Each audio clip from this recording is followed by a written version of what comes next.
नैतिक तर्क। आज हमारा टॉपिक है नैतिक तर्क।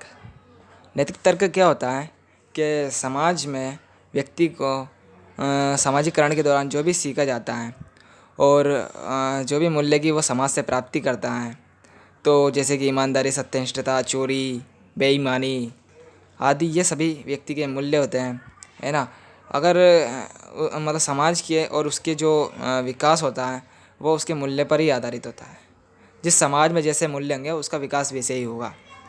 अगर उसके मूल्य अच्छे हैं, सकारात्मक है, जैसे ईमानदारी है, सत्यनिष्ठा है, जब है ना, तो उसके समाज के विकास भी तीव्र गति से होता है। लेकिन उसके अगर मूल्य नकारात्मक या दुष्टता वाले हैं, जैसे कि बेईमानी, चोरी करना, ये नियमों का उल्लंघन करना, तो उसके समाज का विकास भी उसी प्रकार होता है।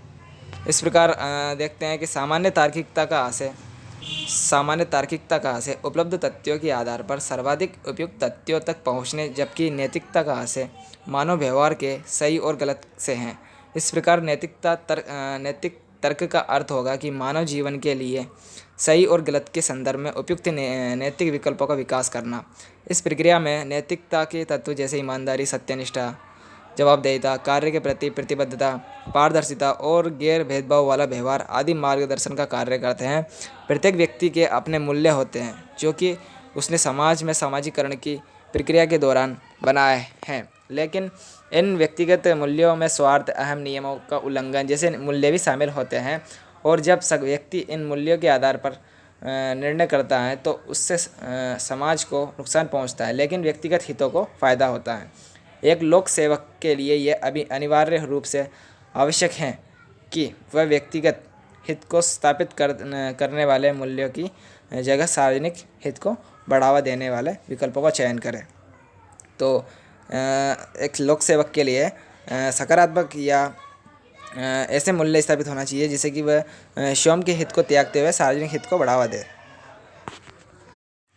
इस प्रकार अब हमारा जो टॉपिक है नैतिक तर्क की प्रक्रिया। मतलब नैतिक तर्क, तो हमने देखा कि नैतिक तर्क क्या होता है, तो उसको अपनाने की क्या प्रक्रिया होती है। तो नैतिक तर्क की प्रक्रिया को निम्नलिखित तर्कों के आधार पर हम अपना सकते हैं। जैसे कि नंबर 1 आता है सही और गलत आचरण का निर्धारण करके। हम ये डिसाइड करें कि सही क्या है, गलत क्या है, कौन से मूल्य सही है, कौन से मूल्य गलत है, तो ये पहले ये निर्धारित किया जाए। उसके बाद नंबर 2 आता है उपयुक्त तथ्यों का नैतिकता से तुलना करना। फिर जैसे कि जो तथ्य पहले चुने गए थे सही गलत के आधार पर, फिर अपने जो नैतिक तर्क हैं उनके आधार पर उनका चुनना कि ये उपयुक्त तर्क है कि नहीं, उस आधार पर उस मूल्य को चुनना। उसके बाद फिर तीसरे नंबर पे आता है स्वीकार्य। तीसरे नंबर पे आता है स्वीकार तर्कों या विकल्पों का अंगीकरण। मतलब जो अपन ने नैतिक तुलना के आधार पर जो मूल्यों को, जो तर्कों को चुना है, तो फिर उसको अंगीकरण करना। तो ये 3 प्रक्रिया नैतिक तर्कों की प्रक्रिया अपनाने में सहायक है। तर्कों के आधार पर हम नैतिकता को तार्किकता को अपना सकते हैं।